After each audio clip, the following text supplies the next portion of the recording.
வணக்கம். இன்றைய சமையலில் நம்ம செய்ய போகிறது சாம்பார் பொடி. வீட்டிலே நம்ம வறுத்து அரைக்கக்கூடிய சாம்பார் பொடி. வீட்டிலே மிக்சிலே அரைச்சிடலாம். இப்போ நான் அரைக்கிற மாதிரி அதே மாதிரி சாம்பார் பொடி எப்படி அரைக்கிறது, அதுக்கு என்னென்ன பொருட்கள் தேவை அப்படிங்கிறத நம்ம பார்ப்போம். காம்போட மிளகாய் 1/4 கிலோ எடுத்து வச்சுருக்கேன். நாட்டு மல்லி, கொத்தமல்லி 1/4 கிலோ எடுத்து வச்சுருக்கேன். மிளகு 50 கிராம், சீரகம் 50 கிராம், வெந்தயம் 75 கிராம் எடுத்து வச்சுருக்கேன். வெந்தயம் 75 கிராம் எடுத்து வச்சுருக்கேன். உளுத்தம்பருப்பு 50 கிராம், துவரம்பருப்பு 50 கிராம், கடலைப்பருப்பு, பச்சை கடலைப்பருப்பு 50 கிராம், மொத்தம் பருப்பு 150 கிராம் எடுத்து வச்சுருக்கேன். இப்போ நம்ம இது எப்படி வறுத்து அரைக்கிறதுங்கிறத பார்ப்போம். இந்த அளவுகளில் நம்ம வீட்டில் வெயிட் போட்டு பார்க்கறதே என்கிட்ட மிஷின் இல்லை அப்படின்னு நினைக்கிறதுக்கு இருக்கும். எல்லாத்தையும் மிஷின் இருக்குன்னு சொல்லவும் முடியாது. இதே அளவுகளை நீங்கள் ஒரு பேப்பரில் எழுதிட்டு போய் மளிகை கடையில் இந்த அளவில் வேணும்னு சொல்லிட்டு நீங்கள் வாங்கிட்டு வந்து வச்சுட்டு அதை அப்படியே வறுத்து அரைச்சிக்கலாம். உங்களுக்கு ரொம்ப ஈஸியாக இருக்கும். வீட்டில் வெயிட் மிஷின் இல்லாதவங்க அந்த மாதிரி செஞ்சுக்கோங்க. வடசட்டி அடுப்பில் வச்சுருக்கேன். ஸோ எண்ணெய் எதுவுமே ஊற்றாமல் கொத்தமல்லி, வர கொத்தமல்லி நம்ம போட்டுடலாம். கொஞ்சம் கைவிடாமல் வறுக்கணும். வாசனை வரும்போது நம்ம எடுத்து போட்டுடலாம்.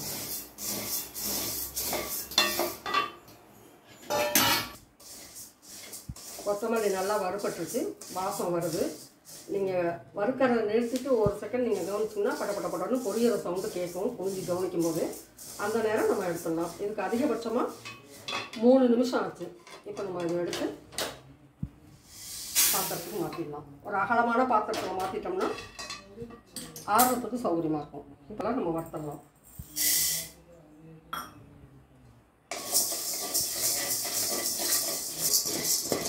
வறுபட்டுருச்சு, கலர் மாற ஆரம்பிச்சிச்சு. இன்னும் கொஞ்சம் மாறினோடனே எடுத்து போட்டலாம். பச்சைக்கடலை பருப்பு இது போட்டுட்டேன். அடுத்து துவரம் பருப்பு. கலர் மாறி ப்ரௌன் கலரில் பொன்னிறமாக வந்துச்சு. நம்ம அதை நம்ம எடுத்துருவோம். கடலைப்பருப்பு வறுத்துட்டேன். இப்போ துவரம் பருப்பு போட்டு வறுக்கலாம்.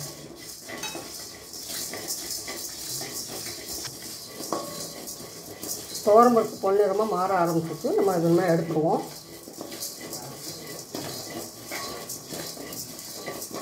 உளுத்தம்பருப்பு வறுத்தலாம்.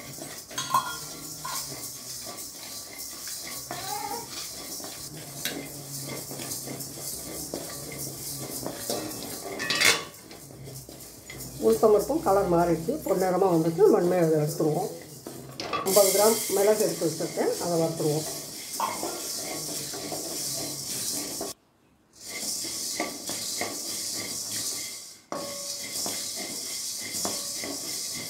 மிளகு நல்லா வாசம் வருது, வறுபடுற வாசம் வருது. இன்னும் கொஞ்சம் லேசாக இதுவும் படப்படன்னு பொரிய ஆரம்பிக்கும். அப்போ நம்ம எடுத்துருவோம்.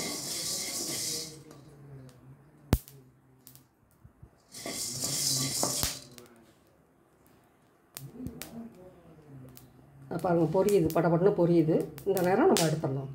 சீரகம் எடுத்து வச்சுருக்கேன், அதையும் நம்ம எடுத்துருவோம். இதுவும் மிளகு மாதிரியே பொரியும். ஆனால் கைவிடாமல் வறுக்கணும். இல்லைன்னா ஒரு பக்கம் கருகி போயிடும், ஒரு பக்கம் வறுபடாமல் இருக்கும். அந்த மாதிரி இருக்கும். நல்லா கைவிடாமல் நல்லா கிளறி விட்டு வறுத்துருங்க.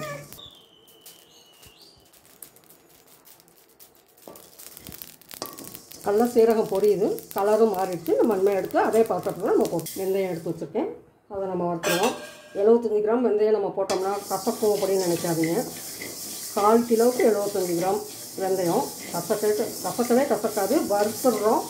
நல்ல வாசமாகவும் இருக்கும். சாம்பாரும் ரொம்ப ரொம்ப ருசியாக இருக்கும். சாம்பார், புளிக்குழம்பு எல்லாத்துக்குமே நீங்கள் இந்த சாம்பார் பொடி போடலாம். நல்ல வாசனையாக இருக்கும். கசக்கும்னு நினைக்காதீங்க, போடலாம். அந்த அளவுக்கு வெந்தயம் போடலாம். படப்படன்னு பொரியுது பாருங்கள், கலரும் மாறிடுச்சு. நம்ம இந்த ஸ்டேஜில் நம்ம எடுத்து போட்டுடலாம். மிளகு, சீரகம், வெந்தயம், பருப்பு, கொத்தமல்லி எல்லாம் வறுத்து இதில் போட்டு வச்சுருக்கேன். அடுத்து நம்ம மிளகாய் வறுத்துடலாம். 1/2 ஸ்பூன் நல்லெண்ணெய் விட்டுருக்கேன். மிளகாய்க்கு மட்டும் கொஞ்சமாக எண்ணெய், நல்லெண்ணெய் விடுங்க.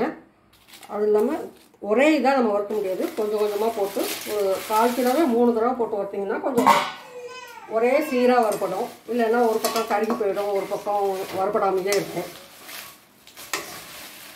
அதனால் 1/2 ஸ்பூன் எண்ணெய் விட்டு, ஒவ்வொரு இதுக்கும் 1/2 ஸ்பூன் எண்ணெய் விட்டு 3 தடவையாக வறுத்துக்கணும். 3 பேட்சாக.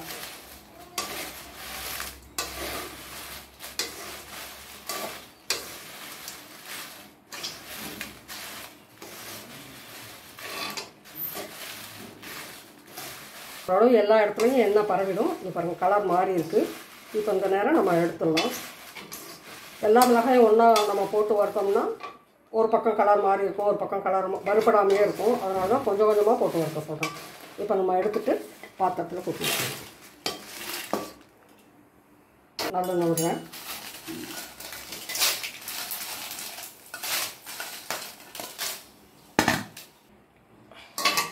மிளகாய் வறுக்கும்போது அனல் பாதி அளவு குறைச்சி வச்சுட்டு வருங்க. மற்றதெல்லாம் வைக்கும்போது கிடுகிடுன்னு வறுத்துடலாம். அதனால் அனல் அதிகமாக இருந்தாலும் தெரியாது. இது கொஞ்சம் பெரட்டி விடும்போது கருகி போயிடும். அதனால தான் அனல் குறைச்சி வச்சுக்க சொன்னேன். பாதி அனல் குறைச்சி வச்சுக்கிட்டிங்கன்னா சரியாக இருக்கும். இது வறுபட்டுட்டு எடுத்துருவோம். மீதி இருக்க மிளகாயும் கொஞ்சமாக எண்ணெய் விட்டு அதை வறுத்து அந்த பாத்திரத்திலே நம்ம எடுத்துடலாம். மிளகு, சீரகம், வெந்தயம், பருப்பு வகைகள் நம்ம எல்லாம் வறுத்து வச்சுட்டோம். மிளகாய்க்கு மட்டும் கொஞ்சம் கொஞ்சமாக எண்ணெய் விட்டு வறுத்து எடுத்து வச்சுருக்கோம். இது ரெண்டும் ஆறட்டும், நம்ம அரைச்சி எடுத்துருவோம். அப்புறமா மிளகாயும் ஆறிடுச்சு. கொத்தமல்லி, மிளகு, சீரகம், வெந்தயம், பருப்பு வகைகள் வறுத்தது எல்லாம் ஆறிடுச்சு. 1 ஸ்பூன் கல்லுப்பு போட்டு வறுத்து வச்சுருக்கேன். நீங்கள் 1 கிலோ அரைக்கிறதா இருந்தால் அதுக்கு தகுந்த மாதிரி நீங்கள் வறுத்து எடுத்து கல்லுப்பு வறுத்து எடுத்து அதோடு சேர்த்து அரைச்சிக்கோங்க. நான் எப்போவுமே மஞ்சள், விரலி மஞ்சள் அதெல்லாம் போட மாட்டேன். மஞ்சள் தூள் தனியாக இருக்கிறதுனால விரலி மஞ்சள் போட மாட்டேன். பெருங்காயமும் சேர்த்துக்க மாட்டேன். ஏன்னா விரத நாட்களில் நாங்கள் பெருங்காயம் சேர்க்க மாட்டோம். அதனால் பெருங்காயம் இதில் சேர்க்கறதில்ல. இந்த பொருட்கள் மட்டும் சேர்த்து வெந்தயம்லாம் நிறைய இருக்கனால நல்லா வாசனையாக இருக்கும். இதை நம்ம அரைச்சிடலாம். அரைச்சிட்டோம். ரொம்ப நைஸாக இல்லை. அதுக்குன்னு இட்லி பொடி அளவுக்கு ரொம்ப கொரகொரப்பாகவும் வேணாம். ரொம்ப நைஸாக அரைக்காமல் இருந்தீங்கன்னா போதும். மிளகாய் 2 கை 3 கை போட்டுட்டு அதுக்கப்புறம் இந்த மல்லி, மிளகு, சீரகம் வறுத்ததை அதுவும் கொஞ்சம் சேர்த்து அரைச்சிடலாம். வெறும் மிளகாய் மட்டும் அரைச்சிட்டு அப்புறம் மல்லி, மிளகாலாம் மல்லி அரைக்காமல் இந்த மாதிரி ரெண்டும் கலந்து அரைச்சிங்கன்னா ஈஸியாக இருக்கும். மெசையறதும் ஒரே மாதிரி நல்லா மெசையும்.